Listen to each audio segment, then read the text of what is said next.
right? Like those footsteps that got erased by the sand. That's the etymology of the word, right? So it's gone. You can't retrace. In other words, here's the practical side of it. If you do this for someone, if you decide to forgive your mother or your brother or your sister or your husband or your wife or whoever, you decide to forgive someone, then you can't bring up what they did and say, you remember when I forgave you? You remember when I forgave you? I'm so generous to you that I even forgave this. And I even forgave that. And that actually means you didn't forgive. Because when you forgive, the Arabic meaning of the word forgiveness actually literally has to do with covering or erasing. Covering or erasing. And this is not, I'm giving you the example of family. The forgiveness within family is talked about in Surah Al-Taghabun. 3 words are used in sequence. وَإِن تَعْفُوا وَتَصْفَحُوا وَتَغْفِرُوا فَإِنَّ اللَّهَ غَفُورٌ رَحِيمٌ. Allah says about your spouses and your children, there can be enemies among them. They can create so much problem for you that they can become an enemy. What that means is they start taking you away from your religion. They start making you into a bad person. They start calling you towards haram. Your love for them is now challenging. It's either love for them or love for Allah. And you have to pick one. That's a huge trial to be in. And at that time, you can become so angry at them because they're acting like abusive towards you. And, and they're becoming an enemy to your religion. That can happen. And if that happens, what does Allah say? وَإِن تَعْفُوا. And even in that case, if you can just cover up whatever offenses there are. Just cover it up. Meaning, if you're able to overlook past mistakes and they're making reform, this is not about continuous abusers. If they're making their changes, and if you cover up, number one. وَتَصْفَحُوا is a remarkable word. And he says, then turn the page. Now, there's one thing that something's on a piece of paper, you erased it. It was written in pencil. You erased it. Then you did what? You turned the page. Now, turn the page means you can't see it anymore. They can't see it anymore. And even if they try to bring it up, I feel so bad about what No. The page has already been what? Turned. The page has already been turned. And then he says, وَتَغْفِرُوا, and you cover. And literally, taghfiru means cover. What that means is if other people try to bring it up, you cover it up and say, we're not talking about that. That's over with. I don't know what you're talking about, because it's erased. And I'm not even on that page. And we're never going to bring this up again, because you're going to cover it up. وَتَغْفِرُوا. Then Allah is forgiving. فَإِنَّ اللَّهَ غَفُورٌ رَحِيمٌ. So he says, this second quality, the first quality being those who spend when it's easy, when it's hard. The second quality being they're able to suppress the unruly parts of their anger. They're able to control rage. Not just their own, but even those around. They don't get riled up by what's going on around them. Okay? They don't react to other people. There's 2 kinds of rage, by the way, I forgot to mention. There's rage that's inside of you, and there's rage that other people instigate into you. So you could be on your own, sitting in your living room, and there's a fire burning inside your head. There's that kind of rage. And then you were completely fine until you talk to a couple of people and you're like, what? Right? And al-ghayth kind of covers both. You on your own are able to suppress, and you don't get instigated by others. You don't get fired up because you had conversations with others. Because Allah says in the Quran, فَلْيَعْفُوا وَلْيَصْفَحُوا وَلَا تُحِبُّونَ أَنْ يَغْفِرَ اللَّهُ لَكُمْ. They should pardon. They should turn the page. Wouldn't you love Allah would forgive you? وَاللَّهُ يُحِبُّ الْمُحْسِنِينَ is even better than the ayah before. The ayah before offered heaven. Now Allah offers something way bigger than heaven. He offers not just the title of muttaqeen, He offers the title of al-muhsineen, those who do their very best, the excellent ones. And then on top of that, He doesn't just say He rewards them or He will forgive them. He says He loves them. And Allah, in fact, He loves al-muhsineen. Wallahu yuhibbul muhsineen. That's what you get out of this. There's a very powerful spiritual incentive that Allah put inside of this mindset. وَالْكَاظِمِينَ الْغَيْظَ وَالْعَافِينَ عَنِ النَّاسِ وَاللَّهُ يُحِبُّ الْمُحْسِنِينَ. Look at the logical continuity and I'll wrap up. The first thing was, they are charitable. When you're charitable, it opens up your heart. It softens your heart to the plight of other people. As a result of that, you have better control over things that make your heart hard. Like what? Like anger. So even though you have anger, it never goes out of control. The rage doesn't take over you. because you do something that keeps softening your heart. The thing is, you and I are watching, in the media, we're addicted to watching terrible news all the time that hardens our hearts. And we're addicted to consuming, the world of social media commentary. We're addicted to consuming videos and memes and things. It's either making fun of people or insulting someone or criticizing someone, people talking against others. That's all we're doing, is pointing at other human beings' flaws or making fun of them. That's all we're doing, constantly. Or we're enraged about someone or something. There's rage, there's condescension, there's arrogance. All these things that our eyes experience, but the effect isn't just on our eyes or our ears. The effect is straight onto a hardened heart.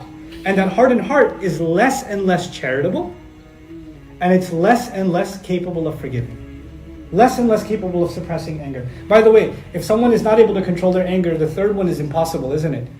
Forgetting something that happened? No way. How do you want me to forget that? You want me to let that go? No. I won't let that go. There's another group of people that's remarkable.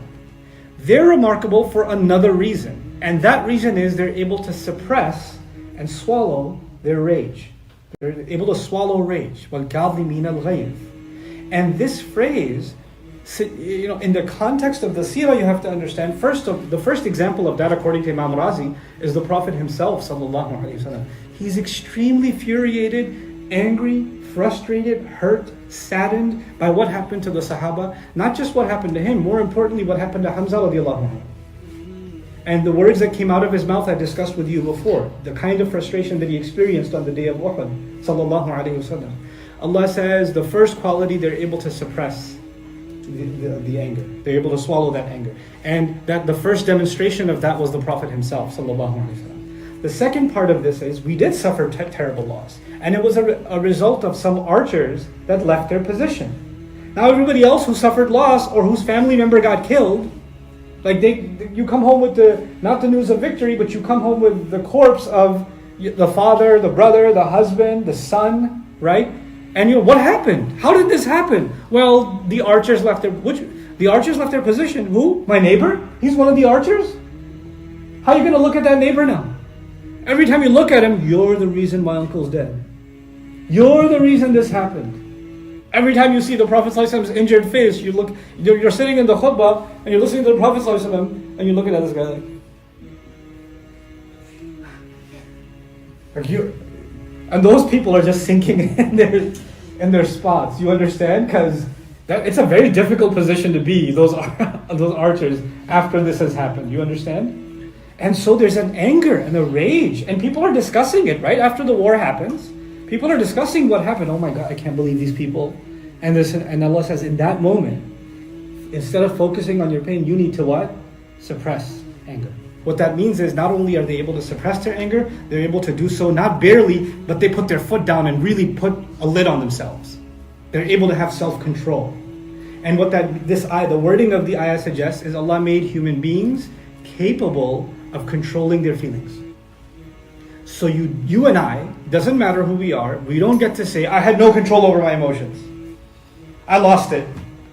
No, we didn't lose it. Because Allah made us capable of what? Qadhmul ghayth. He made us capable of suppression or control. Now, but then again, I didn't answer the harder question, which is, how are you supposed to suppress anger? There's a legitimate anger. Even the Prophet ﷺ felt angry, So the way to understand this problem, first, let's look at the word anger that Allah has used in this ayah. Let's look at it a little bit deeper. Then we'll look at the word suppression, qadhim. We'll look at that a little bit deeper, and we'll put those two things together and try to figure out what we can get from this ayah about our anger, about how we can live this ayah and run towards Jannah by controlling our anger. Right? Because at the end of the day, what is this connected to? Protecting yourself, muttaqeen, the people of taqwa who control their anger, who suppress their anger, which means if we can do this, we're actually preparing ourselves from Jannah. It also means if we can accomplish this, we're saving ourselves, we're protecting ourselves. What that means is, if we're not able to suppress our anger, then the first harm we are doing is not to the one we're angry at. The first recipient of the harm is ourselves, because we failed to protect ourselves. There was a harm coming our way as a result of demonstrating anger uncontrolled. right? He said anger itself. Suppress anger itself. You know what that means? Not only are they able to suppress their own anger, when angry people come around them, they're able to calm them down too. They don't, sometimes you know what happens? You're completely fine. And somebody comes to you, man, I'm so upset. And you're like, oh yeah? I'm upset with you too now. And two people being upset is actually not times 2, it becomes times 10. You make the problem 10 times worse by instigating someone else or validating somebody else's anger and being angry along with them. So you make it worse for them and for yourself. When you go to 3, it's not the anger of 3 people, it's the anger of 30 people now. That's what it turns into. Allah is saying not only are you able to suppress it yourself, when angry people are around you, you're able to not be part of that fire. You're able to suppress it also for them. Or at the very least not engage in it yourself. But there's a level of anger that when you express it, it crosses Allah's bounds. Because when you're angry and you start using filthy words, or when you're angry and you start using your hands or feet for the wrong thing, or when you're angry and you start insulting someone, when you're angry and you become disrespectful, or when you're angry and you do something you shouldn't have done, then those are all overflowing. So the anger is there and the thought is there, I gotta do something, but you're able to what? Put a lid on it and not let that come out. That's taqwa. That's a remarkable quality of taqwa. As mad as you are, you don't let out an unhealthy expression of anger. It's not like, what do you want me to say? Nothing? You want them to get away with it? Yeah, at the time you got to cover it up. Because at the time, if you express your response, it's not going to be a good response. The first thing that happens is your heart opens up to people. Becoming charitable means you're concerned about the well-being of others. The more you become concerned about the well-being of others, the less you are consumed with yourself.